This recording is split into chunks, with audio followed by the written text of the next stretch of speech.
Mantan anggota DPR Akbar Faisal menambah panjang daftar publik figur yang menyoroti isu Gus Miftah mengolok-olok pedagang ST dalam sebuah pengajian di Magelang. Lewat akun Twitter pribadinya, Akbar Faisal mengecam Gus Miftah yang dianggap telah merendahkan harkat dan martabat seorang pedagang ST. Menurut Akbar Faisal, Gus Miftah tidak mencerminkan tutur kata maupun perilaku seorang dai. Akbar Faisal mengirim sebuah pesan kepada Gus Miftah agar lebih bijak dan berempati kepada rakyat kecil alih-alih bersikap congkak sebagai dai dan pejabat negara. Akbar Faisal juga menyentil Gus Miftah agar mencari rezeki dengan cara lain tanpa menggunakan agama sebagai alat jualan. Perihal itu, sejumlah netizen turut memberikan respon dan komentar yang beragam. Gus Miftah alias Taklim alias siapapun namamu, kamu kurang ajar. Ayat mana yang membolehkanmu menghina orang kecil segoblok itu? Carilah rezeki dengan cara lain. Berhenti jualan agama. Cobalah jualan es teh keliling. Lalu lewatlah depan rumahku. Entar ku teriakin goblok juga supaya kamu tahu rasanya. Ya, begitulah sentilan Akbar Faisal lewat akun X-nya. Nah, gimana nih menurut netizen yang terhormat? Silahkan berkomentar ya. Persamaan dari kedua orang ini adalah sama-sama manusia, sama-sama diciptakan dari tanah dan sama-sama berdagang. Cuma bedanya, yang satu berdagang minuman untuk memenuhi kebutuhan hidup, yang satu berdagang agama untuk meraup kekayaan. Dan satu lagi, yang satu ini digaji dari uang pajak kalian karena dia adalah utusan khusus presiden, GWS. Aduh, astagfirullahaladzim. Ustadz apaan lu? Yang kayak gini nih harusnya diboykot aja sekalian. Jangan hanya produk Israel yang diboykot. Ustadz beleguk juga harus diboykot. Coba gue tanya sama lu nih yang paling paham dengan agama, di mana letak lucunya mengolok-olok orang yang mencari nafkah? Nah kan udah pernah gue bilang di akhir zaman ini memang banyak ustadz-ustadz atau pengemuka agama yang menyesatkan. Ini nih akibat ustadz-ustadz udah masuk ke kolam politik, otaknya kotor. Ya memang oknum lah, tapi memang biasanya begitu. Kalian semua tahu lah gue pendukung Prabowo, tapi di mata gue yang bener-bener yang salah-salah. Kalau yang udah begini nih sampai menghina orang yang mencari nafkah, sampai kalian lihat tadi kan mukanya kayak kasihan gitu sama bapaknya. Dan lebih kocaknya lagi adalah jemaahnya pada ngakak. Itu nggak lucu sumpah. Pokoknya kalau ada ustadz udah masuk kolam politik, udah nggak usah dipercaya lagi. Nggak cuma dia, Abah Awas tuh, pecetus Imam Mahdi palsu, sama aja. Udah memang paling bener Ustadz Adi Hidayat yang kayak gini, udah skip aja, skip. Bener-bener gak peduli mau siapapun lo itu, gue gak peduli. Bener-bener gak kuat banget dari tadi nangisin bapak-bapak es teh manis. Sumpah gue waktu datang wisuda kampus gue aja, mentang-mentang gue tuh telat gitu ya lulusnya. Terus gue ketemu sama salah satu orang yang benci gue, terus dia nginjek-nginjek gue depan orang-orang aja tuh. Gue tuh sakit hati banget. Ini di depan jamaah yang banyak banget. Gue sakit hati banget, demi Allah gue. Bapak, ya Allah Pak, semoga Bapak sehat, umroh 7 turunan, amin, haji kalau bisa Pak, amin. Pak, wallahi Pak, iya ilah kalau saya punya duit Pak, iya ilah. Mau mana Pak? Korea, Jepang, mana? Eropa mana? Barat, timur, selatan, utara, pesanggerahan. Tolong Pak, sehat-sehat Pak, semoga abis ini rezekinya, aduh banyak dah dar-der-dor. Terserah lo bay atau enggak ya, tapi gue sih sakit tahu ngeliatnya, beneran kasihan. Gue ngeliat apa ya, kayak orang lagi berdagang, lagi berjualan, lagi mencari nafkah ya. Dan itu di acara dakwah gitu, which is acara yang Islam tuh indah banget gitu. Mestinya semua saling memuliakan satu sama lain. Yang ini orang lagi berjualan, dibercandain, diolok-olok lah gitu. Bahkan sampai dikatain goblok. Cara ngomong gobloknya lepas banget lagi. Kalau menurut gue sih di luar kata ada yang ngebelain kuasa hukumnya atau siapa gitu, dibilang katanya itu cara bercandanya si game ini, terus cara syiarnya emang seperti itu. Tapi gue ngelihatnya tintus bercandong, say. Itu kayak bener-bener si bapak penjual es tehnya tuh raut wajahnya tuh bener-bener kayak sakit hati ya. Gue tawuran lah saya, muka 5 orang sakinah ya gitu hatinya. Dan satu auditorium itu tuh semua ngetawain gitu loh, yang sampai bapaknya udah diem aja gitu. Ya Allah.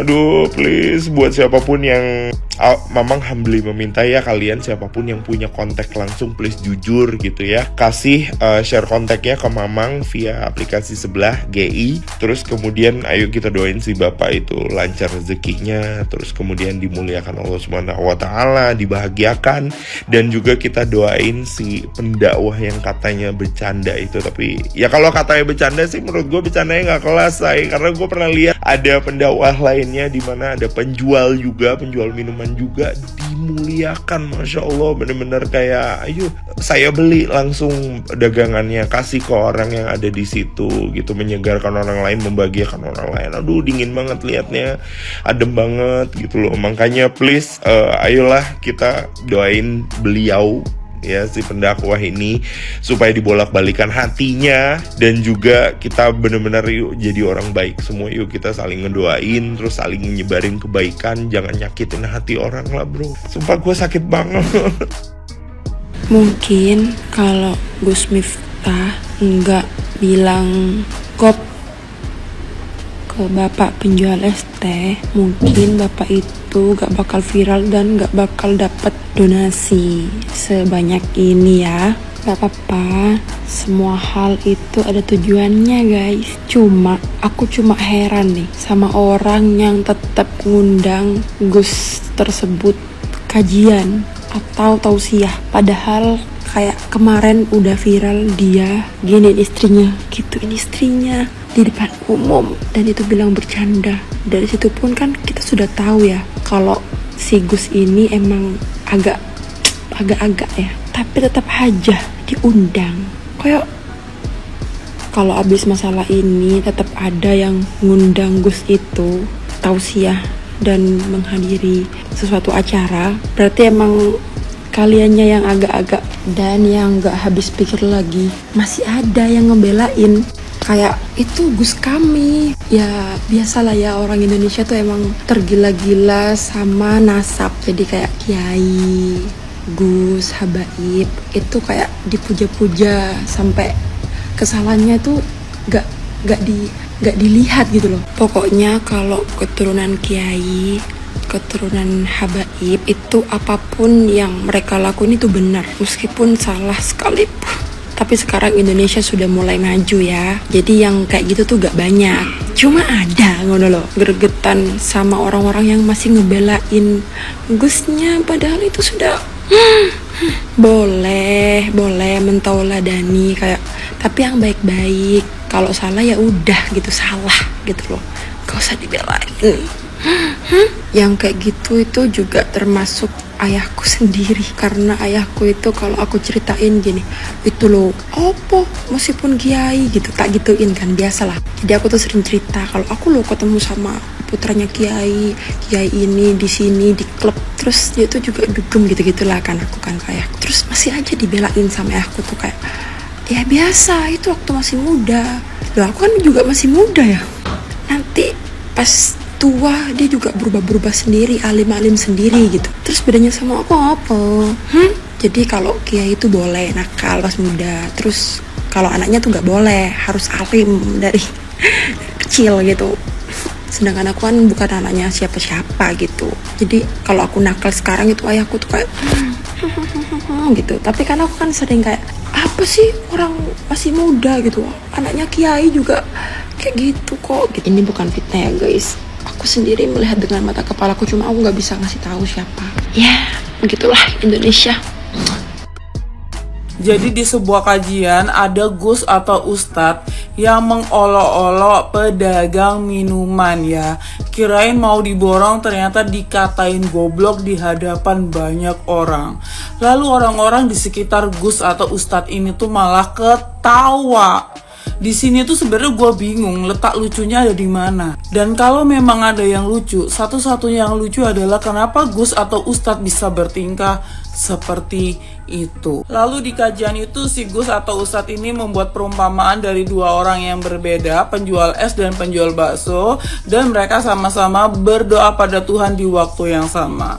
Misalnya si tukang bakso ini berdoa pada Tuhan, semoga cuaca di hari itu dijadikan dingin agar orang-orang membeli baksonya yang panas. Tetapi di sisi lain penjual es ini berdoa pada Tuhan supaya cuaca di hari itu dijadikan panas agar orang-orang membeli esnya yang dingin. Lalu doa siapakah yang akan lebih diijabah ya?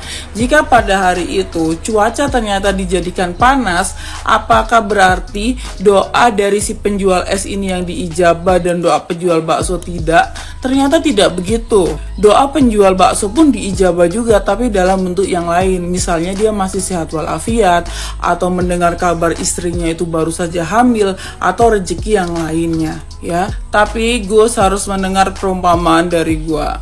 Andai di malam itu ketika Gus mengolok-olok si pedagang es ini di hadapan banyak orang, dan Gus menertawakan pedagang es ini bersama teman-teman Gus di atas panggung ya, padahal si pedagang es ini tuh hanya mencoba mencari rezeki dengan cara yang halal demi keluarganya ya. Lalu di hatinya dia itu berdoa supaya Gus panjang umur, sehat selalu, agar diberi waktu untuk berubah dan meminta maaf kepada Tuhan, bertobat. Lalu Tuhan tidak mengijabah, bagaimana Gus? Lalu ketika di akhirat nanti Gus yang harusnya lancar menuju surga tiba-tiba dihentikan dan diminta Tuhan untuk meminta maaf kepada orang yang pernah Gus lukai hatinya, lalu bagaimana? Bagaimana Gus? Buat bapak penjual esnya tetap semangat, semoga lancar rezekinya ya, semoga diangkat derajatnya setinggi-tingginya. Tenang aja Pak, jualan es itu enak kok, laku nggak laku tetap cair. Dan satu lagi buat Gusnya ya, ada pepatah Cina mengatakan bahwa you lau mi you lau lau lau si a, mulutmu adalah harimaumu.